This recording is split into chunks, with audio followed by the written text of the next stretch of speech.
For today's video nga, ay gagawa ko ng mango graham. Alam mo bang napakadali lang nito gawin? Noong New Year pa nga ako gustong gumawa nito, pero dahil sa sobrang mahal ng mangga ay nagliban ko muna ito. Akalain mo umabot ng 240 per kilo ang mangga dito sa lugar namin noong New Year. Halos madoble siya sa original price, kaya naman wag na. At dito nga sa part ng aking video ay inihiwa ko na or ini-slice ko na ang ating gagamiting mangga para sa ating mango graham. Makalipas ko nga ang i-slice to ay itatabi ko muna. At inihanda ko na nga din ang gagamitin natin para sa ating cream base. Bali dalawang chilled na all-purpose cream saka isang latang condensed milk nga ang gagamitin ko. Gamit nga ang isang hand mixer ay paghahaluin natin tong dalawa. Or pwede kayong gumamit ng electric na hand mixer para mabilis mo itong maihalo at hindi ka na mahirapan sa kakabate. Matapos nga natin itong maihalo ay itatabi muna ito dahil magsisimula na tayo mag-assemble ng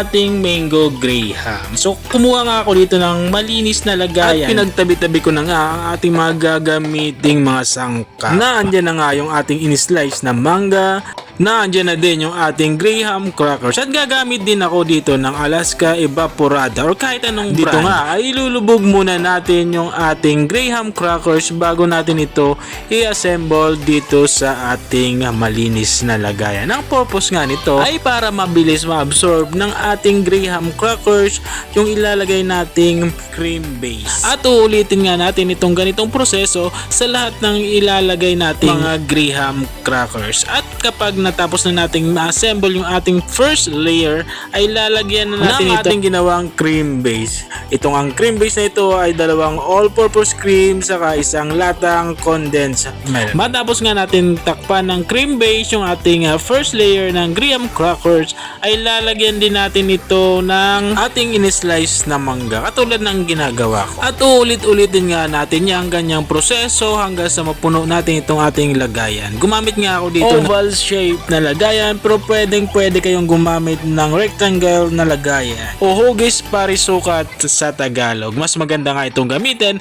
dahil nga yung ating graham crackers ay hugis parisukat din kaya madali mo itong pagkakasyahin. At dito nga sa parte ng video ito ay halos patapos na din ako sa paglalagay ng ating mga sangkap. At kung umabot ka nga sa parte ng video kong ito ay ibig sabihin ay nag-i-enjoy ka at interesado ka sa aking ginagawa. At nang dahil dyan, baka naman pwede mong i-comment kung taga saan ka para alam ko kung hanggang saan umabot ang aking video. At paki-comment na nga din kung isa ka rin ba sa mga namahalan ng manggang hinog nung New Year. Sobrang mahal kasi talaga, halos dumoble yung presyo niya.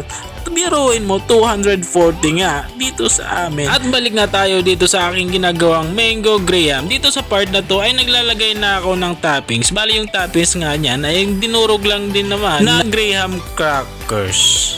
At dito nga ay tatakpan ko ito ng plastic bago ko ito ilagay sa freezer. So bali ipi-freezer ko nga siya ng overnight or pwede namang at least 6 hours bago mo siya kainin kung nagmamadali ka lang. At makalibas nga ang overnight, ito na ang pinakihintay ng lahat, ang ating mango graham. Gumamit nga ako dito ng kutsilyo para may slice hanggang sa ilalim. Ini-slice ko nga ito ng square para madaling makuha. At makalibas nga ang isang araw na pag-aantay, narito na yung ating napakasarap na graham cracker. At kung umabot ka nga sa punto ng video kong ito, maraming salamat sa panonood. At kung nagustuhan mo nga ang aking recipe ibinahagi, baka pwede mo naman pa-share ng aking video. Hanggang sa muli, bye-bye!